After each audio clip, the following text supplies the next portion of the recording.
Welcome to the Pod Pit. I'm your boy A10. This is Reborn.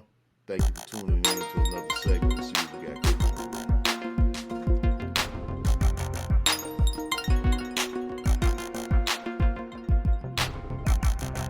on. All right, topic. Do men really want a traditional woman? I mean, like a truly traditional woman? Or does she have to possess some modern attributes to go along with a few traditional? Like me personally, I have run across some traditional women. They're not going to be totally traditional, but I've run across that had really great attributes. But, and this is bad to say, I fumbled the ball when it came to them because it's like part of me wanted certain aspects of the modern woman. Like, it sounds real bad, but you kind of want that 304 certain feelings that they Just keep it real. Just keep it real. I'm just about to be real. You want certain things that they have, like something about dating them that is exciting to a certain degree. And that's very toxic. That's a very toxic way of dealing with relationships, but it's certain parts of it that you actually are attracted to. It's the negative aspects of, and all of it could be considered negative depending on who you're talking to, but the somewhat of a promiscuous nature, not the fact that they're promiscuous, because I don't like that aspect, but the fact that they have a promiscuous way about them is, yeah, the mannerism, the ability to be free sexually. I enjoy that, but I want I want you to be able to hold back on that, but still have those, I know it sounds crazy, but still have those mannerisms to a certain degree, along with some traditional aspects. The same way that men have to have certain traditional aspects. We have to have traditional aspects, but we also have to have some modern ways about ourselves because of the environment that we live in. If you came up in the neighborhood and you came up in a rough background, there's certain things that you had to be able to adapt to. There's not necessarily traditional because those things didn't exist back in the day. So you got to be able to maneuver. You got to be able to maneuver in certain circles. You have to be able to be worldly enough to not get swallowed, but still be able to straddle. You know what I mean? What do you Using a think? lot of little sexual innuendos over there. We're talking about the Man, ain't world nobody women, talking about. I'm not even just talking about sex, man. straddle and swallow. No, I'm saying You though. I'm got this saying like, guy. You got him hey, going. no. What I'm saying is that am I wrong though? I know it Well, sounds I can't crazy. say that somebody is wrong for necessarily whatever they choose to do. Hmm. But I would say that there's a couple of factors that's involved. In wanting to, you have to realize that our minds, man, in this society, things have changed.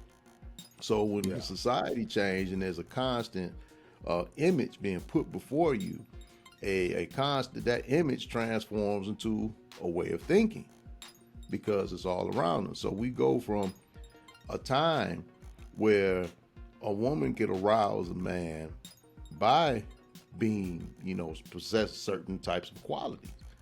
Where now there's other types of qualities because this is the environment that is, evolved. Doesn't mean it's evolved good, but now, it's stimulated a certain part in the person that's probably not the best part of us when it comes to making decisions on relationships and people that we should be with. So, true. now we live in a society that's really for the most part, is a hypersexual society. You know, Yeah. the sex is in the music, the sex is in advertising, the sex is in Movies. on movies. Everywhere. It's everywhere. Everything is over sexualized. So normally when you're trying to exist in a society like that, you're gonna have pieces of that what you are going to be assimilating into, especially, you know, none of us fell out of heaven, dropped out of heaven. So you're gonna have parts of that you're gonna be assimilated to. So yeah, you may want your woman, like we spoke on, to be a traditional woman and possess those positive qualities as far as, you know, being you know, in the household and, you know, taking care and breathing life and energy into a dude. But then, you know, you may still be like, you know, you want to see her swinging around on a damn pole or something, you know. Yeah, you want You know, those dressed up. aspects. Yeah, you want that. But it's cool if you can balance the two, you know. And but see, I think when it comes to when you're talking about something that's traditional, sometimes we have to kind of evolve a little bit to a certain point to where some things are not necessary anymore. That's just like we talk about. It doesn't really a big portion to us on a woman who, you know, is very out showing with her body and stuff. Now, when we were younger and we were, you know, before we came to a certain level of understanding, you know, you see that, oh yeah, man, I want that, but you don't consider the other factors that go along. That's why a lot of guys, unfortunately, you know, lay down with women, get them pregnant because they're going off of that sexual instinct, that sexual drive, and that sexual attraction that drives them toward that, attracts them to the women. They go act off that, get with her, she fine, she got a big behind, she got a big breasts, I like the way she smells, the way she dressed, go lay down with her. Come to find out, either you ain't worth nothing or she ain't worth nothing, or both of you ain't worth nothing. You probably shouldn't have got together in a relationship because you got to know nothing beyond the physical aspect. So I think, you know, it's a combination of those two things where our minds have been kind of pushed into that arena.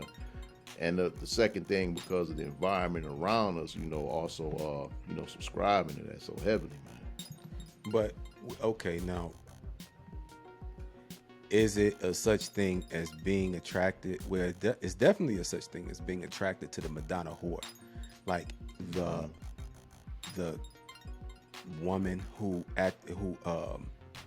has all the sexual attributes, but still has one foot in the spiritual. You know what I mean? She has a foot in the spiritual, she has a foot in traditional, but then she also possesses all of these sexual attributes. You know, like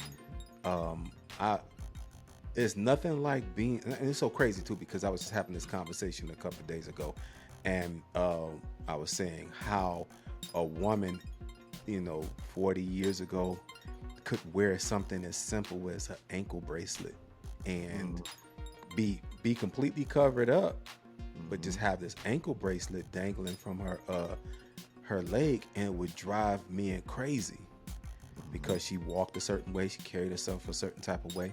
She would have on a long dress, she could have a top completely covered up, she might have a wrist, you know, might have a bracelet and an anklet, and the effect that it would have on the opposite sex would just be crazy. Now I just saw a video on Instagram where a woman was taking a video of her feet, and then she showed herself in a mirror, and she didn't have on no underwear, and her damn lips was just dangling. It's like, Well, but like at the same time, it's like, huh? Like dolphins. Yeah, it was just dangling right there, and at a certain point, you're like, wow, she's. But then at the same time, it's like sensory overload. Almost, it's like you're not giving me something to think about. It's just right there. It's right in front of my face.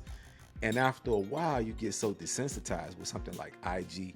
There's so many women that are doing the exact same thing, trying to get attention, where they're completely showing every aspect of themselves. You just kind of scroll through it. It's like, right, but see, this is the question. You don't even have to watch P. You don't even have to watch P Hub no more. You just scroll through the IG and see everything.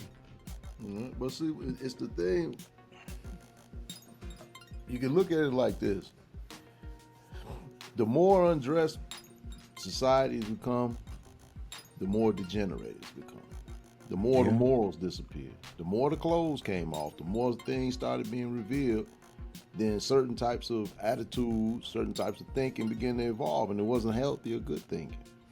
And then we have to ask the question: see, when you assimilate into somebody else's culture, then you take upon a likeness of the culture, even though that culture may not be your way, your culture. And it's been a thing, been brewing. Well, once upon a time, the reason why certain things were enough to be stimulating to a man or a woman is because the mind was at a certain place at this point in time. But when you come into a place where the mind becomes to get stimulated by unhealthy sexual perversion, and I mean that's really what we see in today. There's a lot of sexual perversion. Then now you're dealing with a society where people in it have a lot of baggage, good or bad, of over-sexuality and sexual perversion, because it's right there. Did you undress the woman, dress her down, like you said, there's nothing left, to fantasize about. Before, you meet a woman, she's got on a long dress, she's got a top on, button up to her here, you can't see her cleavage, you can't even, she has a, what do they call a slip or something up under the dress, you can't see her panty line. Real old school. Well, I'm just saying. Yeah. I'm just using this as an example to say that when it dressed like this, the attraction started to be built from the conversation between that man and that woman before it became acquainted whatever was up under that dress. But see now, and the women get upset, but you making a dog out of a man because you get on these social media platforms and you put that out there. And we don't understand it, and when you put that out there, that entertains the lower nature of a man. So, but when he acts on that lower nature, now you upset, and you want to talk about, I should have the right to be sexy, but you saying I should have the right to walk around in a den full of hyenas with a T-bone steak wrapped around my neck, and they still shouldn't touch me. You being unrealistic. You living in a society where sexual perversion existed, where even children are not safe from the level of perversion in society. And you think about putting yourself out there in this manner that is going to attract a decent type of fellow. Wrong. You're going to attract exactly what you putting out there. Somebody that's entertaining you for the fact of your beauty, the curves of your body, what they can view, but not really getting in contact with your mind. And in some cases, they'll just take substandard behavior because they got that. But as time goes on, it starts to fade. So basically, you saying that I'm succumbing to the lower nature when I lust after a woman who straddles the fence. Well, it's not necessarily you succumbing to the lower nature. We have some like you have in a computer, man. You have some data file corruption. I got corrupt file. We got some data file corruption, man. Because we've been on. All right. Okay. I could probably. I had the same problem, man. You looking at women and you seeing them, and you like, damn, the sister looks like this, or the woman looks like this, or even when you see, some of them, you turn on them, you see them on the videos and stuff, they moving. You know you should go past it, but you stay there and you look because of with IG. With IG and others social media platforms, I'm starting to appreciate women who have a certain level of modesty more now, because it's like, at first when you wasn't getting it constantly every day, all day, you might see a woman that's half naked and you be like, ooh wee. But now that you're seeing it so much, to see a woman that is actually holding herself to a higher standard, and she's not displaying it for everyone, and she does have something intelligent to say. Like, it's a couple of women that are on IG that when you hear them speak, they are intelligent, you know what I mean, and they do cover up. So it's kind of reverting back to that. It's like, I guess because it's so saturated and it's so over the top and it's so in your face, you start to crave what you're not getting. And the minute Exactly. you get it, you're more attracted to